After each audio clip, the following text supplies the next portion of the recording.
जय हिंद दोस्तों। हम लोग पहले वीडियो में पढ़ चुके हैं अंक क्या है। तो पहले वीडियो में क्या पढ़े थे हम लोग? अंक क्या है। तो अंक गणित में कितना होता है? 10 होता है। इसको इंग्लिश में बोला जाता है डिजिट। ठीक है, ये हम लोग पहले वीडियो में पढ़ चुके हैं। वो कौन कौन अंक होता है? पहले 0 होता है, 1 होता है, 2 होता है, 3 होता है, 4 होता है, 5 होता है, 6 होता है, 7 और 9। यही सब पूरा अंक होता है। इनकी टोटल संख्या 10 होती है। इसी अंक से पूरे संख्या का निर्माण होता है। ठीक है, जितना संख्या बनता है इन्हीं 10 अंकों से मिलकर संख्या का निर्माण होता है। फिर कल पढ़े थे हम लोग संख्या क्या है। कल पढ़े थे, क्या पढ़े थे हम लोग? संख्या क्या है, जिसे इंग्लिश में बोलता है नंबर। तो नंबर क्या है? तो पढ़े थे कि अंकों के समूह क्या कहते हैं? संख्या कहते हैं, पढ़ चुके हैं। आज हम लोग पढ़ेंगे प्राकृत संख्या क्या है। तो चलिए तो स्टार्ट करते हैं। यहाँ पर हम लोग हेड डालते हैं प्राकृत संख्या। प्राकृत संख्या, प्राकृत संख्या। तो प्राकृत संख्या को इंग्लिश में बोलता है नेचुरल नंबर। नेचुरल नंबर, यही आपका प्राकृत संख्या पढ़ना है। तो देखिए इसका परिभाषा क्या बोलता है। ये परिभाषा बोलता है कि गिनती की संख्या को गिनती की संख्या को प्राकृत संख्या कहते हैं। गिनती की संख्या को प्राकृत संख्या कहते हैं। सिंपल परिभाषा है। गिनती की संख्या को प्राकृत संख्या कहते हैं। आप लोग जितना गिनती लिखते हैं 1 से लेकर 100 तक, ये आपका प्राकृत संख्या है। उससे आगे भी लिखा सकते हैं। जैसे में देखिए, जैसे आपका 1 हो जाएगा, 2 होगा, 3, 4, 5, 6, 7, 8, 9, 10। ऐसे ही बढ़ते बढ़ते कहाँ तक जाएगा? इनफिनाइट तक। ये हम लोग को पता नहीं है कहाँ तक जाएगा ये प्राकृत संख्या। तो प्राकृत संख्या क्या होता है? गिनती की संख्या को प्राकृत संख्या कहते हैं। ठीक है। और इसे एक और याद रखना है, इस प्राकृत संख्या को n से सूचित किया जाता है। वर्ग का n से सूचित किया जाता है। इस प्राकृत संख्या को n से संकेत में सूचित किया जाता है, याद रखिएगा, n से सूचित किया जाता है। इतना आप लोग जान गए हैं। अब इसमें कुछ पॉइंट है, देखिए क्या पॉइंट है आपको बता रहे हैं हम। तो बताइए, इसमें सबसे छोटी प्राकृत संख्या क्या है? 1 है। सबसे छोटी प्राकृत संख्या 1 है। और सबसे बड़ी प्राकृत संख्या क्या दी है आपका? इसका मतलब होता है अनंत। इसका मतलब क्या होता है? अनंत। तो सबसे बड़ी प्राकृत संख्या क्या हो जाएगा? इन्फिनाइट हो जाएगा। और सबसे छोटी प्राकृत संख्या 1। तो नोट में लिखिए, ऐसे नोट नंबर दे दीजिएगा। और नोट में लिखना है कि सबसे सबसे छोटी सबसे छोटी प्राकृत संख्या, आपका सबसे छोटी प्राकृत संख्या होता है आपका 1 होता है। ठीक है। और दूसरी का लिखना क्या है? सबसे सबसे बड़ी प्राकृत संख्या। तो सबसे बड़ी प्राकृत संख्या आपका हो जाएगा अनंत। क्या हो जाएगा भाई? अनंत हो जाएगा। ठीक है। इसे सिंबल में ऐसे लिखा जाता है। उम्मीद करता हूँ कि आप लोग प्राकृत संख्या समझ गए होंगे। और देखिए इस ऑब्जेक्टिव क्वेश्चन कैसे पूछता है। ठीक है, इसका भी एक फार्मूला होता है, तो उसको समझने से पहले कुछ हम लोग बेसिक जानना बहुत जरूरी है। यहाँ पे देखिए क्वेश्चन आपसे ऐसे पूछेगा एग्जाम में कि प्रथम प्रथम 5 प्राकृत संख्या का योग निकालें। ऐसे पूछता है, प्रथम 5 प्राकृत संख्या का योग ज्ञात करें। मतलब 5 को प्राकृत संख्या लगातार लिखिए शुरू से और उसको जोड़ दीजिए, वही योग कहलाता है। ठीक है, लिखेंगे हल में, लिख देंगे प्रथम 5 प्राकृत संख्या। तो प्रथम 5 प्राकृत संख्या आपका कौन कौन हो जाएगा? पहले 1 होगा, 2 होगा, 3 होगा, 4 होगा, 5। ये प्रथम 5 प्राकृत संख्या हो गया। अब बोला है कि इसका योग निकालना है। तो योग निकालना, योग का क्या? योग का मतलब क्या? जोड़। सबको जोड़ देते हैं, 1 + 2 + 3 + 4 + का 5। अगर इस सब का आपस में जोड़िएगा तो देखिए 3 हो गया, 6 4 10, कितना हो जाएगा? 15 हो जाएगा। ये आपको आसान था निकाल लिए। लेकिन अगला में क्वेश्चन ऐसे पूछेगा कि प्रथम 100 प्राकृत संख्या का योग निकाले, चाहे प्रथम 10 प्राकृत संख्या का योग निकाले। तो बार बार ये चीज नहीं करना है, ऑब्जेक्टिव में पूछता है। इसका एक फार्मूला होता है। देखिए वो कौन सा फार्मूला होता है, वो आपको याद रखना है। यहाँ पे आपका एक ट्रिक होता है। ट्रिक, ये आपको याद रखना है। तो यही फार्मूला होता है कि प्रथम प्रथम n प्राकृत संख्याओं का योग हो संख्याओं का योग प्रथम n प्राकृत संख्याओं का योग योग बराबर होता है n इंटू एन प्लस का 1/2। यही आपका फॉर्मूला है, इसको किसी भी हाल में याद रखना है। योग की जगह आपका, इसके जगह आपको योगफल भी देते हैं, ठीक है। योग की जगह क्या देगा, योगफल। तो याद रखना है कि प्रथम n प्राकृत संख्याओं का योग या योगफल बराबर होता है n इंटू एन प्लस 1/2। ये जो फॉर्मूला है, ये एग्जाम में क्या है पूछ दिया गया है। फिलहाल अभी 2026 में बोर्ड एग्जाम हुआ है, उसमें ये फॉर्मूला पूछा गया है। अब इस पर क्वेश्चन कैसे बनाना है देखिए। देखिए आप इस पर क्वेश्चन कैसे बनाना है एग्जाम्पल में देखिए। अगर आपसे दिया जाएगा कि प्रथम 5 प्राकृत संख्या का योग, प्रथम 5 प्राकृत संख्या का योग। तो प्रथम हमको 5 प्राकृत संख्या का योग निकालना था। इसका योग निकालने का फॉर्मूला क्या होता है, n इंटू एन प्लस का 1/2। यही ना होता है जी। तो n का मान क्या था, यहाँ पे n का n था तो यहाँ पे n लिखेगा। तो n का मान आपका 5 दिया गया, तो यहाँ लिखेंगे 5। जहां जहां n है तहां तहां 5 लिख देंगे बाई 2। तो देखिए इधर, इधर 5 गुण है, 5 है कितना हो जाएगा 6/2। इसको काटेंगे द्वितीय 6, द्वितीय कितना हो जाएगा 6। ठीक है, आपका द्वितीय 6 हो जाएगा। और ऊपर बच गया पर 5 गुना 3, गुना कीजिएगा तो 15 आ जाएगा। ऐसे ही ऑब्जेक्टिव क्वेश्चन पूछता है। देखिए एक और ऑब्जेक्टिव क्वेश्चन हम लोग देखते हैं। 2 नंबर देखिए। प्रथम प्रथम 10 प्राकृत संख्या का योगफल निकाले। ऐसे भी पूछ सकता है ऑब्जेक्टिव में, योगफल ज्ञात करें। तो फॉर्मूला आपको पता है कि n इंटू प्रथम n प्राकृत संख्या का वो होता है n इंटू एन प्लस 1/2 होता है। सबसे पहले ऐसे लिखेंगे, देखिए एक तरीका बनाते हैं कैसे बनाना है। लिखेंगे हल। अब तुम्हारा n का मान कितना दिया है 10। योग निकालने का फॉर्मूला क्या होता है, प्रथम n प्राकृत संख्या का योग निकालने का formula n into n plus 1/2। अब n का मान कितना है 10, तो जहां जहां n है तहां 10 धरिए। तो यहाँ n है 10 धर दिए, फिर यहाँ भी क्या है 10 n है, तो यहाँ पे 10 धर दिए प्लस का 1/2। अब देखिए 2 × 5 = 10, कट गया ना जी। ऊपर बचा 5 गुण है, कोष्ठ का मतलब गुना होता है। 10 1 11 गुना कीजिएगा तो 11×5 = 55। यही आंसर होगा। उम्मीद करता हूँ कि आप लोग प्राकृतिक संख्या के बारे में समझ गए होंगे। अब हम लोग चलते हैं पूर्ण संख्या क्या होता है, ठीक है। पूर्ण संख्या के बारे में पढ़ते हैं, चलिए उसको पढ़ते हैं। तो उसको भी हम लोग हेडिंग डालते हैं पूर्ण संख्या। पूर्ण संख्या, यहाँ पर हम लोग पूर्ण संख्या लिख दिए। इंग्लिश में इसको लिखा जाता है होल नंबर, यानी पढ़ा जाता है होल नंबर, ठीक है। पूर्ण संख्या क्या है, पूर्ण संख्या का परिभाषा सिंपल है। गिनती की संख्या में आप लोग जीरो शामिल कर देते हैं, तो कर देते हैं तो आपका पूर्ण संख्या का निर्माण होता है, ठीक है। तो चलिए हम लोग पूर्ण संख्या के देखते हैं। लिखेंगे प्राकृत संख्या के परिवार में, इसका परिभाषा ऐसे लिखाएगा कि प्राकृत संख्या के प्राकृत संख्या के परिवार में शून्य को शामिल करने पर शामिल करने पर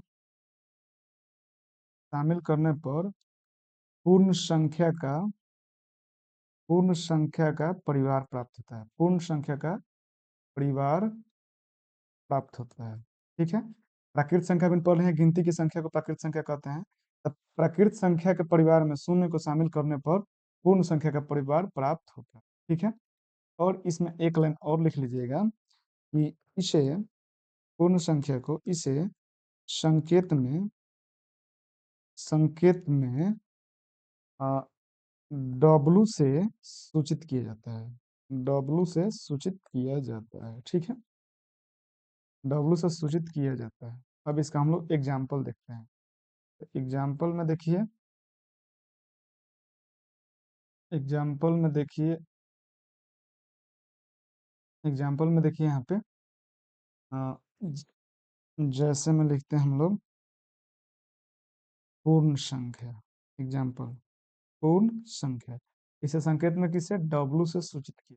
क्या बोला है कि प्राकृत संख्या के परिवार में, पहले प्राकृत संख्या क्या होता है 1 2 3 4 5 6, ऐसे ही कहाँ तक जाएगा इनफिनाइट तक जाएगा। अब इसमें क्या बोला है, इसके परिवार में पहले शून्य को यहाँ पे हम लोग शामिल कर देते हैं, ये आपका पूर्ण संख्या का निर्माण होता है। प्राकृत संख्या था ना, यहाँ से यहाँ तक ये क्या है प्राकृत संख्या है। और इसमें हम लोग शून्य को शामिल कर दिए हैं, तो किसका निर्माण हुआ है, पूर्ण संख्या का निर्माण हुआ है, यही आपका पूर्ण संख्या है। अब इसमें देखिए सबसे छोटी पूर्ण संख्या क्या है, जीरो।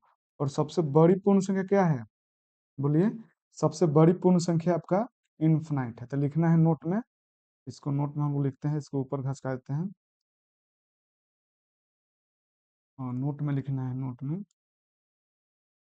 नोट में एक में सबसे सबसे छोटी पूर्ण संख्या। आपका सबसे छोटी पूर्ण संख्या आपका क्या हो जाएगा, जीरो, याद रखिएगा। और दूसरी का सबसे सबसे बड़ी पूर्ण संख्या। तो सबसे बड़ी आपका पूर्ण संख्या क्या हो जाएगा, अनंत। और अनंत याद रखना, इसको इन्फिनाइट ऐसे लिखा जाता है, ठीक है, ऐसे लिखा जाता है। अब एक और बात याद रखना है, ये तो एक बात याद रखना है, सभी प्राकृत संख्या पूर्ण संख्या हो सकता है। सभी देखिए, सभी ये प्राकृत संख्या है, ये आपका पूर्ण संख्या हो सकता है, लेकिन सभी पूर्ण संख्या प्राकृत संख्या नहीं हो सकता है, ये आपको याद रखना है, ठीक है। अब हम लोग चलते हैं, इसके फॉर्मूला भी होता है पूर्ण संख्या का, जो भी ऑब्जेक्टिव में पूछता है, तो उसको हम लोग देख लेते हैं। आगे चलिए, सिंपल पहले हम लोग एग्जाम्पल से देखते हैं, तब ट्रिक से हल करें। एग्जाम्पल में देखिए, ऐसे पूछेगा कि प्रथम 5 पूर्ण संख्या का योग या योगफल ज्ञात करिए। ऐसे क्वेश्चन पूछता है ऑब्जेक्टिव में। तो ऑब्जेक्टिव बनाने से पहले आपको बेसिक कॉन्सेप्ट जानना है कि कैसे बनेगा। तो पहले लिखेंगे हल में, लिखेंगे प्रथम 5 पूर्ण संख्या। तो प्रथम आपका 5 पूर्ण संख्या पर क्या हो जाएगा, बोलिए। पहले तो आपका जीरो होगा, वन होगा, दो होगा, तीन होगा, चार होगा। देखिए एक दो तीन चार, पांच को पुर गया। इनका क्या निकलना, हमको योगफल निकालना है, यानी योग। तो सबको जोड़ देते हैं, one plus two plus three plus four. अगर ये सबको आपस में जोड़िएगा तो टोटल कितना आ जाएगा, 10 होगा। प्रथम 5 पूर्ण संख्या योगफल कितना हुआ, 10 हुआ। लेकिन अगर आपसे पूछेगा प्रथम 20 पूर्ण संख्या का योगफल निकाले, तो आप प्रथम 20 पूर्ण संख्या लिखिएगा शुरू से, नहीं। तो उसके लिए एक ट्रिक बनाया गया। उसके लिए जो गणितज्ञ थे, तो उन लोगों ने एक ट्रिक बनाया कि प्रथम एन, मतलब शुरू से प्रथम एन पूर्ण संख्या का प्रथम एन पूर्ण संख्या का योग बराबर फॉर्मूला होता है n into n minus one by two, यही फॉर्मूला होता है। जहां प्लस लग जाएगा तो प्राकृतिक संख्या निकालने का फॉर्मूला हो जाएगा। लेकिन ये आपका कौन सा फॉर्मूला निकालने का फॉर्मूला है, ये आपका पूर्ण संख्या। ये आपका ट्रिक नंबर 2, याद रखना है किसी भी हाल में। अब इसका एग्जाम्पल देखिए, ऊपर हम लोग बनाते हैं। तो एग्जाम्पल है प्रथम 5 पूर्ण संख्या का योग। तो प्रथम 5 पूर्ण संख्या का, तो एन का मान कितना है, 5, तो 5 लिखेंगे। एक बात याद रखना है, प्रथम एन पूर्ण संख्या का योगफल n into n minus one by 2। तो उसी प्रकार प्रथम 5 पूर्ण संख्या का योगफल 5 इंटू 5 माइनस का 1/2। अब देखिए, पाँच पाँच में से एक जगह कितना हो जाएगा, 4/2। दो से दो कट गया ना जी, दो दूनी के चार। तो 5 में 2 से गुना कीजिए, कितना आ जाएगा, 10। प्रथम 5 पूर्ण संख्या का योगफल 10 है। अब हम लोग एक और एग्जांपल लेकर आपको समझा देते हैं। देखिए ऑब्जेक्टिव में कैसे पूछते हैं, कैसे पूछेगा, बोलेगा कि प्रथम 10 पूर्ण संख्या का संख्या का योगफल ज्ञात करें। प्रथम 10 पूर्ण संख्या का योगफल ज्ञात करें। तो आपको पता है, प्रथम जब लग गया तो ऊपर वाला फॉर्मूला क्या होता है, n into n minus one by two होता है। एन का मान कितना मिला, 10। हमको निकालना क्या है, योगफल। तो प्रथम एन पूर्ण संख्या का योगफल निकालने का सूत्र होता है एन इंटू एन माइनस का 1/2। एक बात है, जहां यहाँ पूर्ण संख्या होगा तो माइनस, और जहां प्राकृतिक संख्या होता है प्लस। एन का मान कितना है, 10। तो जहां जहां एन है तहां तहां 10 धर दिए, 10 माइनस का 1/2। देखिए 2 से 2 आपका ये कट जाएगा, 2 बचे 10। इधर 5 कोष्ट है तो गुना होगा, और 10 में से एक जाएगा तो 9, 9 बचे 45 आ जाएगा। तो आपको जब भी ऑब्जेक्टिव सॉल्व कीजिएगा तो डायरेक्ट फार्मूला का यूज करके सॉल्व कर लीजिएगा। उम्मीद करता हूँ कि आप लोग पूर्ण संख्या के बारे में समझ गए होंगे, ठीक है। अब हम लोग समझते हैं पूर्णांक क्या है, ठीक है। पूर्णांक, तो चलिए हम लोग पूर्णांक के बारे में समझते हैं। पूर्णांक को हम लोग इंग्लिश में इंटीजर बोलते हैं। हेडिंग डालते हैं हम लोग पूर्णांक। तो चलिए यहाँ पे पूर्णांक डालते हैं हम लोग, पूर्णांक। सॉरी ऐसे लिखाएगा, तो काटना पड़ेगा हमको।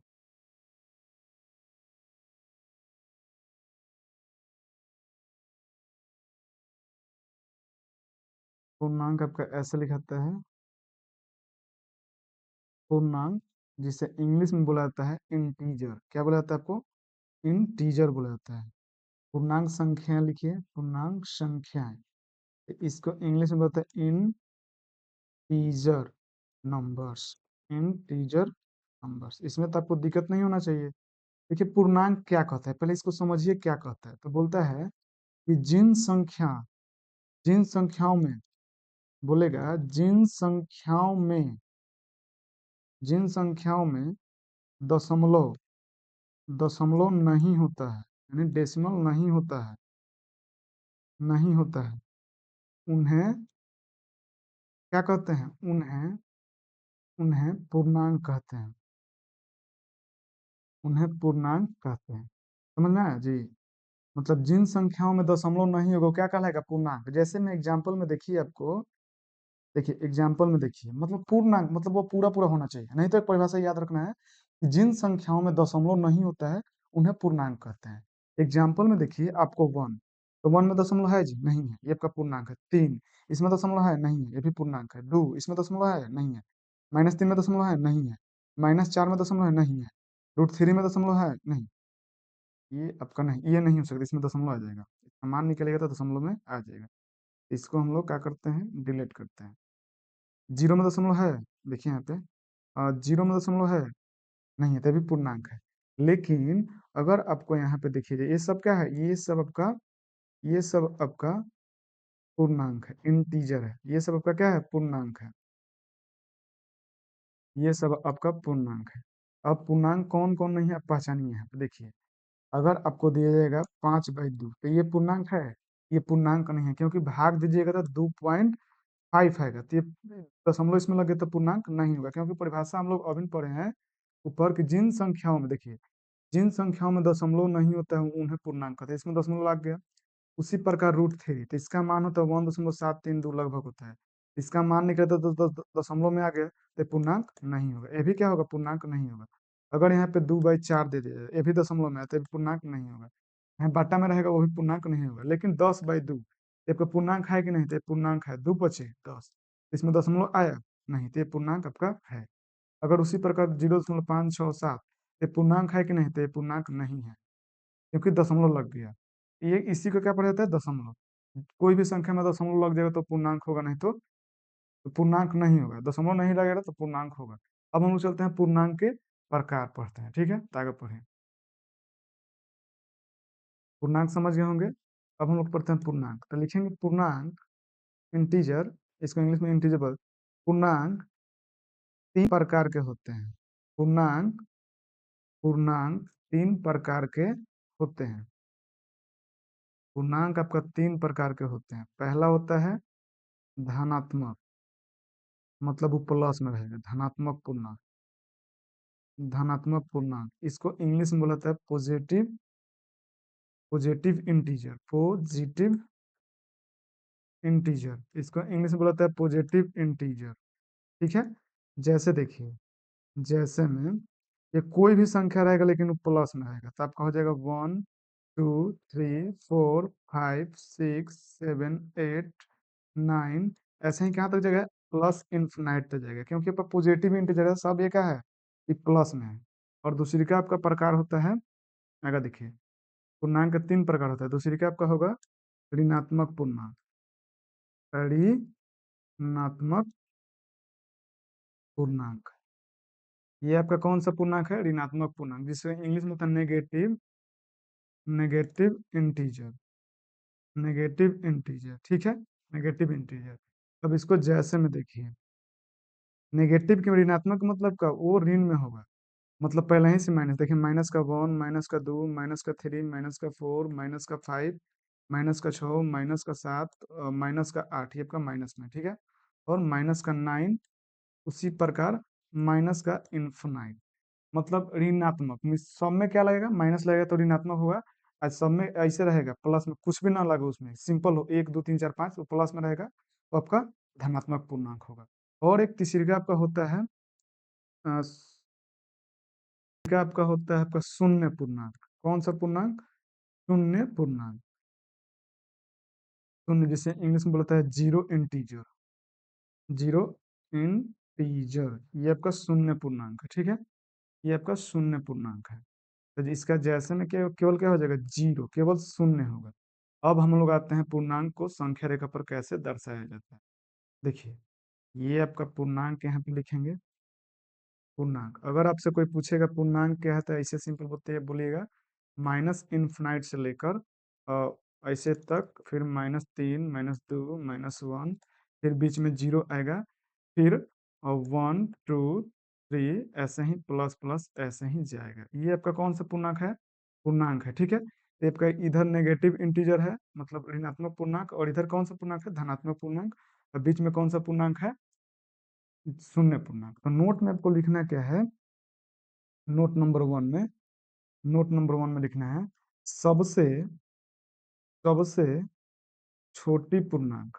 तो सबसे छोटी पूर्णांक आपका हो जाएगा, तो सबसे छोटी पूर्णांक, एक बात याद रखना, जितना जो माइनस में होगा उतना ही सबसे छोटा होगा। अगर तुमसे पूछा जाएगा -3 और -10 में कौन सा छोटा है, -3 और -10 में कौन सा छोटा है, तो यहाँ पे तुम्हारा हो जाएगा ये छोटा होगा। जो ज्यादा माइनस में होगा वही छोटा होगा। 3 यहाँ पे 12, लेकिन ये छोटा। तो सबसे छोटी पूर्णांक तो बोलिएगा माइनस का इन्फिनाइट होता है, याद रखना है। फिर दूसरी का नोट में क्या लिखना है? सबसे सबसे बड़ी पूर्णांक। दूसरी का नोट में लिखना है सबसे सबसे बड़ी पूर्णांक। देखिए यहाँ पे सबसे बड़ी पूर्णांक आपका क्या हो जाएगा? अब 1 2 3 4 5 6 7 8 प्लस का इन्फिनिट कहाँ तक जाए किसी को पता है? नहीं, तो बोलिएगा प्लस का इन्फिनिट सबसे बड़ी पूर्णांक है। उम्मीद करता हूँ आप लोग पूर्णांक के बारे में जान गए होंगे, पूर्णांक के प्रकार भी देख लिए। अब हम लोग पढ़ेंगे सम संख्या के बारे में, ठीक है। तो चलिए सम संख्या के बारे में देखते हैं।